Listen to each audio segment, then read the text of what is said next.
Halo Sobat Polri, kembali lagi di podcast SDM Polri Today bersama saya Bribtu Maisi Reza Utami, personil Humas Korbrimob Polri. Sobat Polri, hari ini saya sedang berada di Mako Korbrimob Polri dalam rangka melaporkan kegiatan apel pengamanan pengambilan sumpah Presiden dan Wakil Presiden terpilih tahun 2024 yang akan diadakan pada tanggal 20 Oktober 2024 mendatang. Pada kesempatan kali ini, saya merasa sangat terhormat karena kedatangan tamu yang istimewa, yaitu Brigadir Jenderal Polisi Trunoyudo Wisno Andiko selaku Kepala Biro Penerangan Masyarakat Divisi Humas Polri. Selamat siang, Jenderal. Terima kasih atas waktu yang sudah diberikan berkenan gabung bersama kami dalam podcast SSDM. Terima kasih, Mbak Maisi. Baik, Jenderal. Pertama-tama ada hal yang ingin saya tanyakan nih, Jenderal. Mungkin Jenderal bisa jelaskan kegiatan hari ini apa saja nih, Jenderal? Ya, perlu saya sampaikan terlebih dahulu ya. Polri ada rangkaian dengan operasi Mantap Brata 2024. Baik. Rangkaian dari mulai Pileg, Pilpres kemarin sekira Februari, berlanjut kita mendekati pada tahap akhir yaitu adalah pengambilan sumpah pelantikan Presiden dan Wakil Presiden terpilih Republik Indonesia. Maka hari ini apel kesiapan untuk pengambilan sumpah Presiden dan Wakil Presiden terpilih. Jadi kita bisa lihat saat ini di Makobrimob Jakarta ini kita lakukan apel gelar dengan melibatkan seluruh kesatuan yang terbaik, di mana seluruhnya ini ada jumlahnya adalah kurang lebih ya 15.000 dengan kita gelar 17 batalion dan juga kita libatkan polisi-polisian daerah atau di wilayah. Baik, Jenderal. Selain apel kesiapan pengamanan pengambilan sumpah Presiden dan Wakil Presiden terpilih, apakah ada agenda lain yang dikaitkan dengan kegiatan ini, Jenderal? Iya, ini juga bagian daripada pada konteks tugas pokok Polri ya, sebagai pelindung, pengayom, dan pelayan masyarakat, kemudian juga pemeliharaan Kamtipmas ya. Dalam momen ini juga adalah bagian daripada sejarah bangsa Indonesia untuk pemilihan presiden dan wakil presiden, kemudian juga pemilihan legislatif dan keamanan yang sangat kondusif. Maka rangkaiannya perlu kita ketahui bahwasannya Polri pernah menerima anugerah kehormatan dari presiden sekira tahun 61 dengan anugerah namanya adalah Nugraha Sakanti Jana Utama. Nah, ini adalah suatu sejarah sekira di tahun 61 yang diserahkan oleh Presiden pertama Republik Indonesia kepada Kapolri yaitu Jenderal Soekarno Jaya Negara. Maka momentum ini juga menjadi bagian daripada sejarah di mana kita juga akan menerima Nugraha Sakanti sebagai anugerah kehormatan yang tertinggi dari Bapak Presiden. Perlu diketahui sebagaimana juga ada pada tanda kehormatan ini adalah sebuah jasa yaitu di bidang kepolisian bermanfaat bagi bangsa dan negara gitu. Baik, tadi kan Jenderal membahas tentang penghargaan Nugraha Sakanti ini dan sudah dijelaskan pula. Kalau boleh tahu nih, Jenderal, ada berapa satker sih yang menerima penghargaan ini nanti? Ya, betul. Untuk tahap pada konteks tanggal 14 Oktober 2024 besok ya, ini ada 7 satker ya. Baik, yang perlu kami jelaskan, di mana yang pertama adalah dari Korbrimob. Yang perlu saya jelaskan tadi tahun 61 pernah diterima, itu terkait dengan Korbrimob juga. Untuk tahun ini Korbrimob juga akan menerima Nugraha Sakanti oleh Bapak Presiden. Kita ketahui di mana pataka-pataka sudah terlihat seluruh satuannya, di mana memiliki moto Korbrimob ini adalah sekali melangkah pantang menyerah, kemudian sekali tampil harus berhasil, jiwa ragaku demi nusa dan bangsa. Tentu ini juga bagian daripada satker yang menerima Nugraha Sakanti. Yang kedua, ini ada Korlantas yang akan menerima Nugraha Sakanti, di mana motonya dalam satuan kerjanya adalah Dharma Kerta Marga Raksyaka. Ini juga bagian daripada kegiatan yang selama ini didedikasikan oleh Korlantas. Dan kemudian ada juga dari Bareskrim Polri, juga bagian daripada menerima anugerah Sakti dari Bapak Presiden, di mana motonya adalah responsif, beretika, dan berkeadilan. Tentu juga ini bagian daripada kegiatan-kegiatan Bareskrim, menyumbangsihkan berdedikasi kepada bangsa dan negara dalam proses penegakan hukum.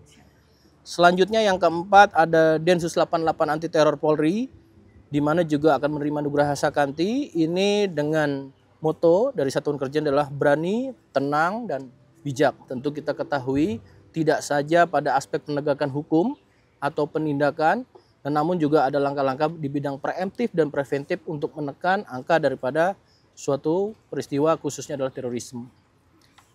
Yang kelima ada Pusdokes. Pusdokes juga akan menerima anugerah Sakti dari Bapak Presiden Republik Indonesia, di mana Dokes dengan motonya yaitu Dokes presisi, profesional, terpercaya, dan terintegrasi. Kita ketahui tentunya pada era sekira tahun 2020 dan 2021 sampai 2022 kita mengalami ada COVID-19.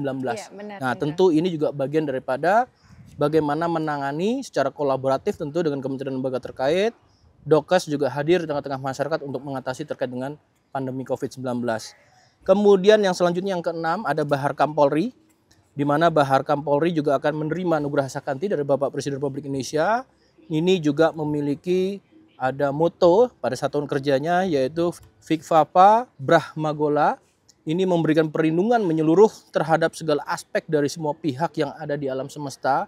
Artinya ini bagian daripada tugas-tugas yang lebih awal di kepolisian, dimulai dari preemptif dan preventif, dan menciptakan ataupun juga mewujudkan pemeliharaan keamanan dan ketertiban masyarakat. Ini juga berdedikasi kepada negara.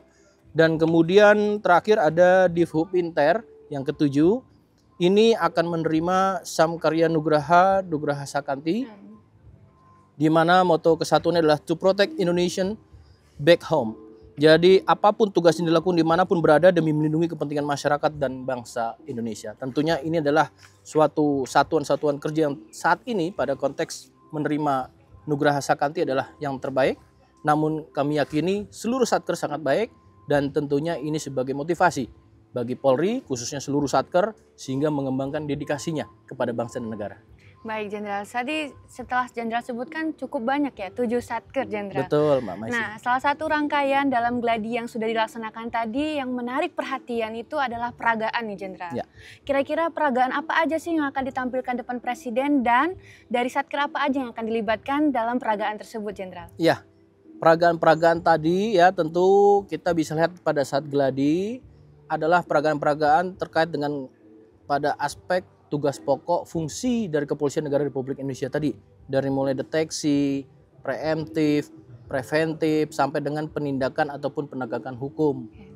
Tentunya itu suatu gambaran di mana Polri secara komprehensif, Bapak Kapolri selalu menekankan pada kebijakannya atau program presisi di mana ada transformasi ya secara struktural, pelayanan, kemudian juga ada pengawasan, semua itu dalam lingkup memberikan dedikasi kepada bangsa dan negara. Satker-satker yang dilibatkan dalam peragaan di situ dimulai dari kita lihat preemptif ya.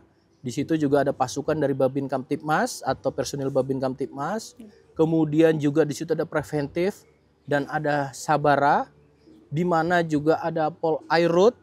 Kemudian juga kita melibatkan polisian-polisian uniform lainnya yang sebagai tugasnya preventif ya. Di mana ada keunikan tadi. Ya, ini sebenarnya bukan unik yang sifatnya tidak universal, justru universal. Di sana ada polisi satwa. Iya. Kita lihat ada K9, kemudian ada kuda ya.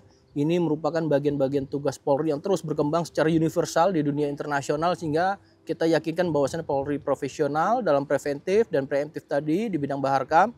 Kemudian muncullah para personil-personil yang mengawaki di bidang preventif. Kemudian juga ada kita lihat dari Bareskrim.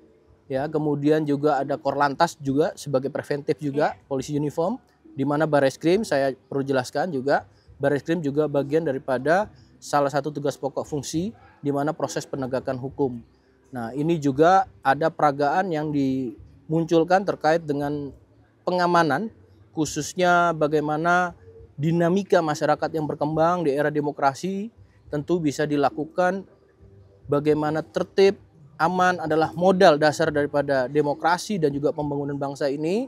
Nanti kita pada hari hanya tanggal 14 Oktober termasuk salah satunya adalah penanganan terkait dengan adanya ancaman-ancaman nyata, baik itu berupa tantangan kejahatan ataupun sampai dengan terorisme, ya. Tentunya sudah bisa diantisipasi. Tadi kita lihat pasukan juga dari Brimob menunjukkan dedikasinya dengan profesionalisme, dengan peralatan yang lengkap juga kita gelarkan dari mulai helikopter, kapal milik Polair, kemudian rantis, terus kemudian tergabung dalam pasukan PBB, kemudian dalam patroli-patroli sabara. Bahkan tadi kita lihat salah satu yang menggunakan sarana patroli kendaraan bermotor listrik yang terbaru ini oleh poluan-poluan kita dan turut serta tampil menjadi satu pasukan dan juga pada adegan peragaan yang kita sampaikan secara profesional. Begitu Mbak Maisi.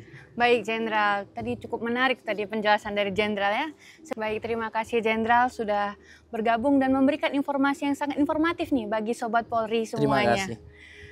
Baik Jenderal, terima kasih sudah bergabung di podcast seru-seruan Mabes Polri. Selamat kembali beraktivitas Jenderal. Terima kasih, semoga ini bermanfaat. Terima kasih.